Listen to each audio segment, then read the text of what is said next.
The public meeting of the Henry Hudson Regional Pre-K-12 Board of Education is called to order. Adequate notice of this meeting was published on the board's official website, the authorized location for the publication of all legal notices in accordance with PL 2025 C-72, and notices were forwarded to board members and were posted as required.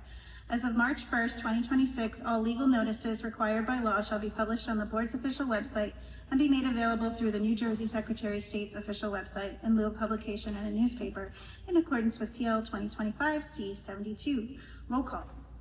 Ms. Burrell? Yes. Mr. Colangelo? Present. Mr. Dowd? Present.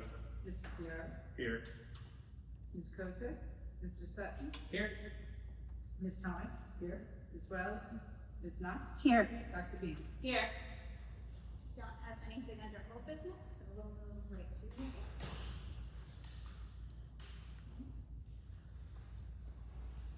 Thanks. I just wanted to bring you up to date on the health benefits. So on the last meeting, I told you about the health benefits going up 34%. They did not vote on it. They postponed it till August, I think it is, but they'll probably vote on the 34% because I don't think they have any other way to close the gap. So we did request our claims experience, and they send you that for your healthcare usage as well as for your prescription usage, and those all came in. So we gave those to our broker, and hopefully we will be able to have another company be able to give us health insurance for less money. And the idea is that as long as you get the same or better, the union has to go along with it, as long as it's the same or better, which they know all of that, so they'll do it. And then the other thing that we've been working on is the upper field. So we have all of the information now on the upper field, and we're going to bring it to the Finance Committee and have them discuss it first, the Facilities and Finance Committee. And then once they get all of their questions, we'll bring it back to the board in September. But we do have a cost estimate. We have drawings of how it would work to turn the upper field into an all-purpose field. And then we are still waiting for feedback from Kavusian Field and the Fireman's Field to see if we would be able to move softball there. So the idea would be softball would go to Kavusian and middle school soccer could go to Fireman's Field, but middle school baseball would go to Fireman's Field. And there would be times that they could share the field up here also, because if they have an away game, then we can use the fields up here. So we'll take that to the Finance Committee first, and then we'll bring it back, and then any questions, we can answer the questions from the Finance Committee. Then the timeline would look like it would lose the season next year. So this year won't be any different for soccer and field hockey. They will play on their regular fields, but then to do this work and have the grass take next fall, they would not have a field. So they play on the lower field next year, and then they would have their own multi-purpose field. Baseball would have its own field, and softball would be relocated to one of the town fields. That's my update.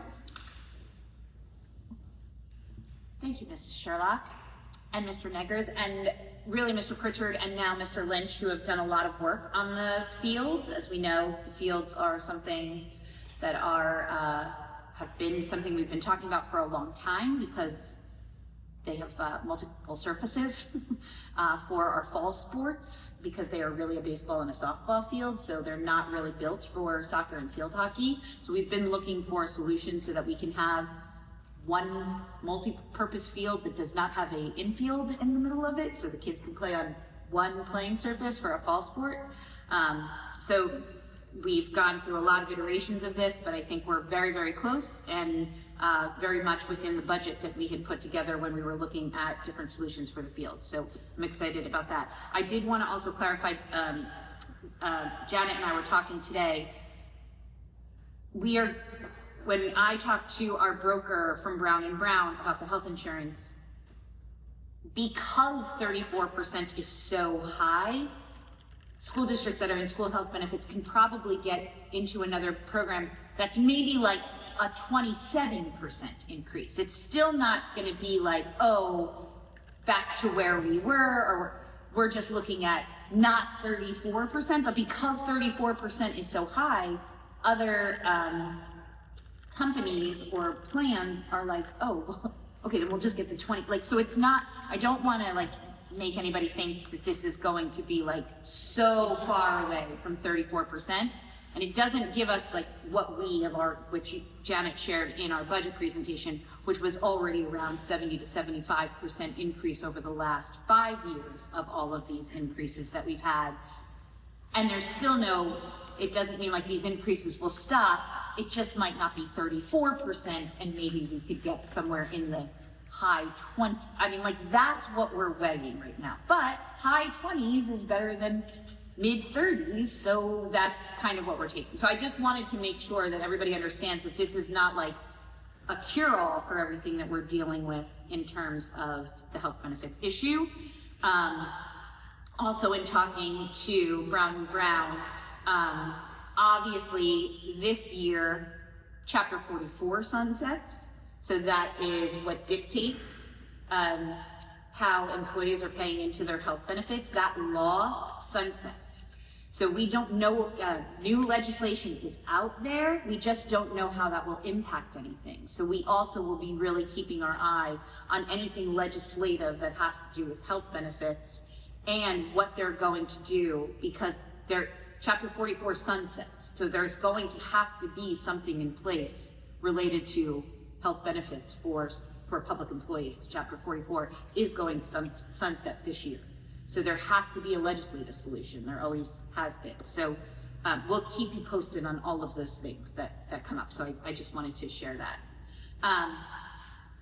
In terms of everything else going on, believe it or not, school is reopening in just under 2 weeks. I can't believe that. I know we say every year that summer goes fast. For some reason, this summer flew. Like this was really, really fast. It's been really busy as usual, but we are really excited to welcome back our staff and students in just under 2 weeks.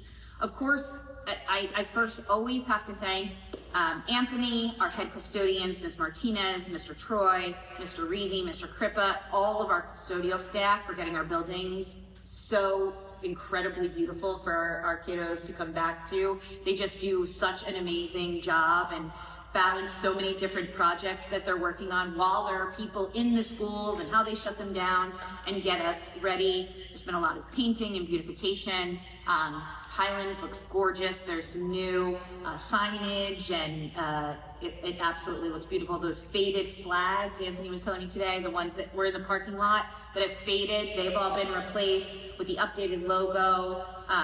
It just really, really, really, like the schools just look amazing, and it's really because of Anthony and his crew. I also have to share that we are reaping the benefits of our garden here. Over the summer, our ESY students went and harvested our first crops of vegetables, and they would give them out to all of us that were here. I will tell you, they were the most delicious tomatoes that I've ever had in my life, and the spiciest jalapenos you ever want to taste. The kids were so excited. They came in, Janet will tell you, just bushels and bushels of fresh vegetables for us. It's just unbelievable what we're yielding, and we're so excited for this year with the kids. The kids are so excited to be in the gardens. This year really starts even like all of their watering and upkeep of the trees. Mr. Neggers, who we have named the Lorax, has informed us we're getting more trees this year. So just, I can't even tell you how beautiful, but also just what a great educational piece that is for the kids. So the kids have come in on their own time to do the garden over the summer? So we had our ESY students who were here over the summer. They worked on it in the school year. The classes go out, and this is like their first time to harvest. They were so excited to come in. They also got to take the vegetables home with them, and they were talking about what they enjoy. We had everything. I don't know, today Anthony gave me banana peppers that we grew they smell so amazing. Like I can't wait to cook with them. Yeah. It's just like unbelievable. Eggplants, cucumbers, peppers. Just unbelievable. Like unbelievable. Really. Come up and get some vegetables. No. So we had so many. It's really great that it will be there when the kids come back. Yeah. I was afraid that they would miss it. Yeah. And our apples are coming in, and our plums. So now our fruit trees are now bearing fruit, so it's really exciting. I also want to thank, of course, our office staff and administrative assistants who work throughout the summer. They get our orders all sorted. They close out one school year, open another with all of our student information, registrations, changing of classes, schedules, all of that. I especially have to thank the business office who does this regularly, close out one year, but they are still working through regionalization. So this school year will be the first one for them financially that they actually feel like one district. So it's been a lot over the summers because it's not just the closeout of one and another, but also still working through the consolidation of the 3 districts into one. So I am so grateful for all of their work. And then the administrative team, we've completed another summer of planning. We're very, very busy. We continue to focus on our strategic plan and the goals that we've set for strategic planning and building on some of the initiatives that we started this year and will continue. So we're really excited about that. We're excited about some of the new data systems that we've been talking about, IXL and Linkit. We did all of those trainings over the summer. We're also really excited about the educator evaluation system that we're moving towards, which is really about growth and student-centered learning environments. So we're excited about that. And then our staff wellness program will officially launch in September. That's really been embraced by our staff in our soft launches that we had at the end of last year, where we just started to tease some of our wellness events. So we're really excited to have that full calendar for staff wellness events and incentivize that for our staff members so that we can focus on their mental and physical health, financial health, everything that comes with that. So we're excited. In terms of staffing, we are almost fully staffed for the upcoming year. We are desperately seeking a certified chemistry teacher, which so is everybody else, to replace Mr. Lynch. These certifications now are very rare, and you have to have very specific certifications to teach high school chemistry. They keep changing the certifications, they make them even more specific, and people are not graduating to be a chemistry teacher because you can make a lot more money as a chemist than a chemistry teacher. So it's really hard, this new crop. We have reached out to every single school district. We've posted it on every single job board that we can. We've contacted colleges and universities. We've contacted alumni groups. We've had some people that have interviewed that are not the right fit, but we do have some promise. We reposted and we got some promising applications just on Monday, so we're gonna bring those people in. We will start the year most likely with a certified sub from ESS, just depending on the hiring cycle. What I will, because of the timing, what I will ask is for approval for me to retroactively approve someone, and then they would be on the September agenda so that we can get them started as soon as possible if they are qualified. So in the policies, it gives me that right to hire someone and then retroactively have board approval. I will let everybody know, and I'll let the personnel committee know once we have hired somebody, but this is almost, I mean, I sent it out to my superintendent's group. They're like, yeah, good luck. I was like, thanks everybody. And of course, no one's like, yeah, take my chemistry teacher so that we can look for someone. So it's really hard. But that's the only outstanding position. Otherwise, we are fully staffed for the year. And then finally, as I said in my board note, NJAC 68-84.3 requires me as the chief school administrator to report all final results of state annual assessments to the Board of Education within 60 days of receiving information from the DOE. So we used to get all of our results at the same time. Now we don't anymore, so we get them piecemeal. So the first thing we did this last year, it's the same memo, is that I need to report the access for ELLs. That's the WIDA scores. So that's for our multi-language learners. Those are our students that get ESL instruction. And so we got those on July 7th, so I'm within the 60 days to report. So I put the memo that was in your packet in front of you on with your packet here today. So this is an overview of the access test. We have to provide this to anyone that is identified as someone that is that English is a second language, even if they decline services. So you might be identified as ESL because there's a second language spoken in your home, but that does not necessarily mean that you have to agree to ESL services. So we do have students in the district that are identified as ESL, but their families have declined services. So they don't get instruction, but by law we have to test them, even though they're not getting instruction. The assessment domains are different than other standardized tests about listening, speaking, reading, and writing. And there are 6 proficiency levels: entering, emerging, developing, expanding, bridging, and reaching. This has nothing to do with age level, because you could have a point of entry student, which is someone that just came into the country, that is in 11th grade, that doesn't speak any English, so they might be at a 1. So this doesn't necessarily equate to, because you're younger, you would have a lower score. Sometimes we actually find that it's our older students who have just come in, that don't speak English, that have the lower scores within ESL.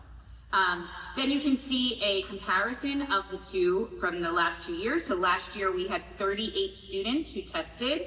Our average overall proficiency level was a 3.3 and our average scale score was 322. This year we had 31 students who tested. Our average overall proficiency has increased to 3.6 and our average scale score increased to 366. We also had 5 students who have now tested out. So that means that, so if you remember correctly this year, we, because when we regionalized, we had 20 students or more speaking the same language, which is Spanish. We had to have a high intensity ESL program, which meant that our ESL students required 2 periods a day of ESL instruction. That's great, because we have had now multiple students that have actually tested out of ESL services. So that's great. We keep monitoring them, but they don't require ESL services anymore because they have tested with a 4.8 or higher, which is what the state mandates. So, if they're taking 2 classes a year, what are they not taking? So it's not a not taking. So they have ESL and then it's cushion instruction. So they do that during their intervention block. So instead of like going to like a basic skills teacher, they go to the ESL teacher, and then the ESL teacher pushes in to their regular classroom instruction because that's what helps them the most. So it's not necessarily a replacement, it's usually a push in. For our kids that are in high school, it can serve as a replacement as their English class. And those are for usually our kids that are point of entry. So they would not generally be able to keep up with the English class. So their ESL class counts as their English class. So, yeah. There was just legislation passed that they are asking that the Department of Education actually provide more resources for ESL services because they're very limited, but the population is growing and it's a very complicated group of students to test. Because we have a minimum of 10 students per reporting group, all I can give is kind of the district averages. That's it. I can't give like individual grade levels because I don't have 10 kids per grade level that are in ESL. Any questions about the report? Okay, well then I have fulfilled my duties according to that. And that concludes my report. Thank you. I don't have a board president's report, but I do want to remind you to go on the New Jersey School Board site and do your board self-evaluation as soon as you can. That's it for me. I guess we'll open public comment. I wanted to make I'm making a comment from the board table. Where do you put that in? Oh, yes, good. Anyway, I want to compliment or give praise to our Teachers Association that were at they came to the Gertrude Ederle celebration. I don't know if any of you got to go. It was really an amazing thing. The whole thing was amazing. There were 60 members of her family that showed up from all over the world, and they were so impressed. But Rachel Stockton represented the association and did a kids table that was totally concentrated on swimming stuff. She had 2 books, Gertrude Ederle books, and for the kids to read. They did a jellyfish toss, which were really balloons, or water toss. They did sponge things. They had a scavenger hunt to look up things that I never knew Gertrude Ederle was involved with. She ate drumstick chicken when she was swimming across the English Channel. I mean, I thought we knew about her because, you know, she was ours. There was so much to know. But there were so many children that came to that table. Our high school, I don't know if it was student council. There was a group of the Curry Girl. It was the National Honor Society. National Honors. I wasn't sure if it was which society, but they were amazing. So I volunteered at the table with Rachel. The kids did most of the work. They did a squishy bottle with glitter in it and made believe it was the ocean. But they did glue it together so they wouldn't drink it. But I mean, she was amazing. The things that she came up with, the efficiency was incredible. Really proud, and the beautiful banner that told it was the Teachers Association from the new school district. I was very proud that that was from us. Thank you for sharing.